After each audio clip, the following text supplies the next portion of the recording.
I'm thankful that people are beginning to pay attention, but there are 144 million houses in the United States, and I don't see any reason why every single homeowner should not know about these videos, and I see no reason why every single homeowner should not be able to stand in front of an ARB and defend your property's values using like-kind comparisons that are in your neighborhood, which the CADs are not creating.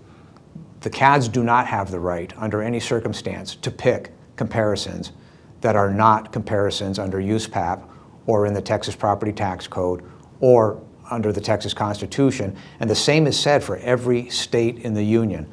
No CAD, nobody in a CAD, including the RPAs, have any right to pick a comparison that is not a comparison to your property.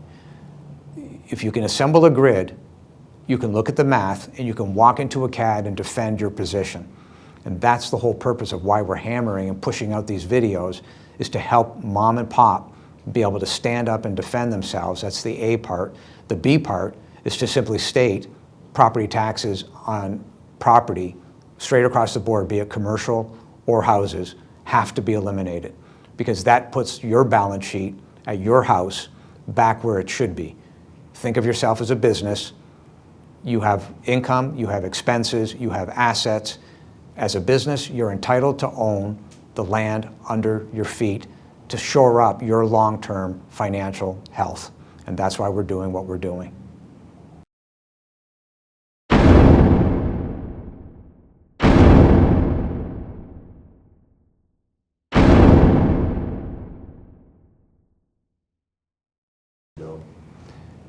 The petition exists for all homeowners and commercial owners to sign.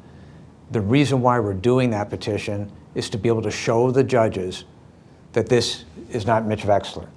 This is the Americans that own property, and they are telling you, judges, the system is broken.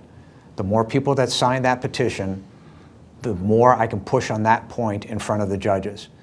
And it's crucial because I want to be able to use that in front of those judges, simply to state that. These are real people. This is mom and pop signing this petition, taking the time necessary to sign it.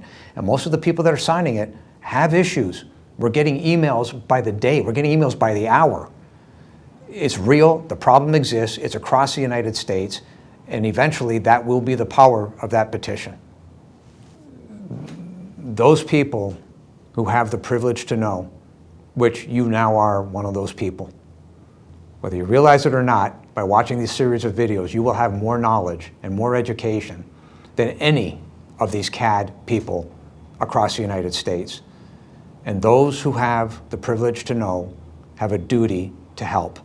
You've got friends that are in harm's way. You have family that are in harm's way. You yourself are in harm's way.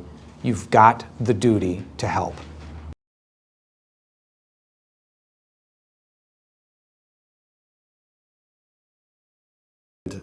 We are curious, what is it that drives you to get up every day and face this animal, Well, I was forced to leave a country, which was Canada, because a guy like me didn't fit in.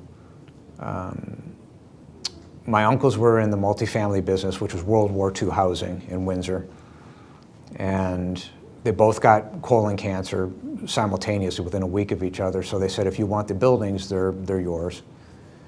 And I spoke to my grandfather, and at that time, the government, the Ontario government, was looking at enforcing rent controls.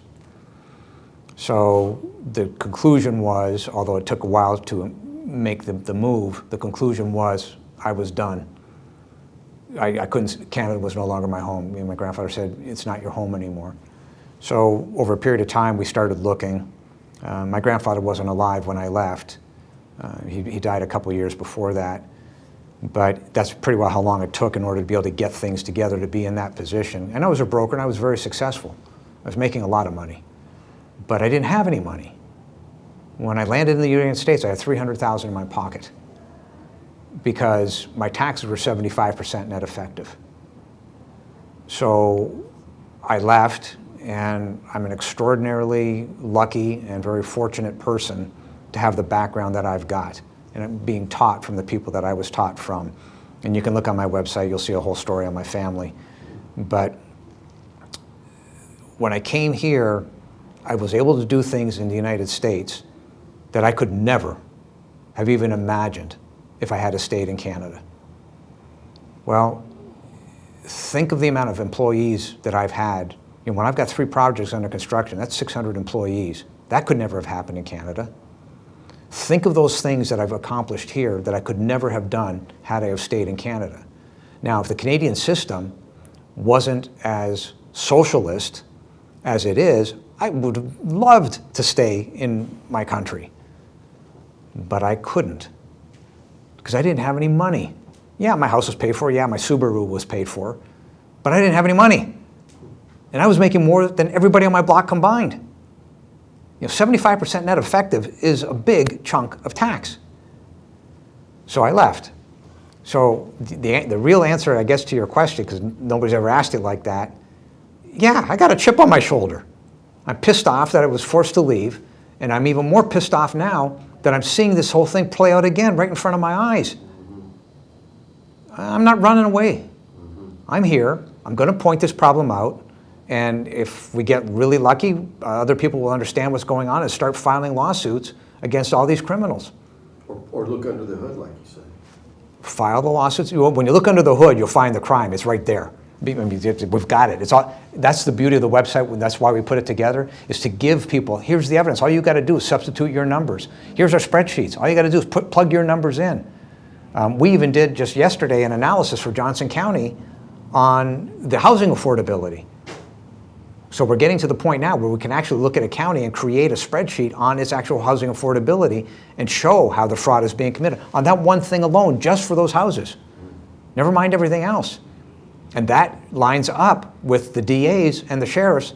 Prosecute these clowns. Or you can go to the governments, the states, and say, you've got a problem here, all the way up. And if this ends up in Glenn Hagar's lap, Mr. Hagar, you've got a problem. You're a co-conspirator in a criminal conspiracy to defraud. Break the system. The system is broken. They broke it. It's their fault. They chose not to adhere to the laws. It's their problem. Everybody that's a taxpayer has agreed that, okay, we're paying property taxes, et cetera, until the point that they realize, oh, crap, you've stolen all my money and I'm bankrupt. And that's where we are. We're at the tipping point.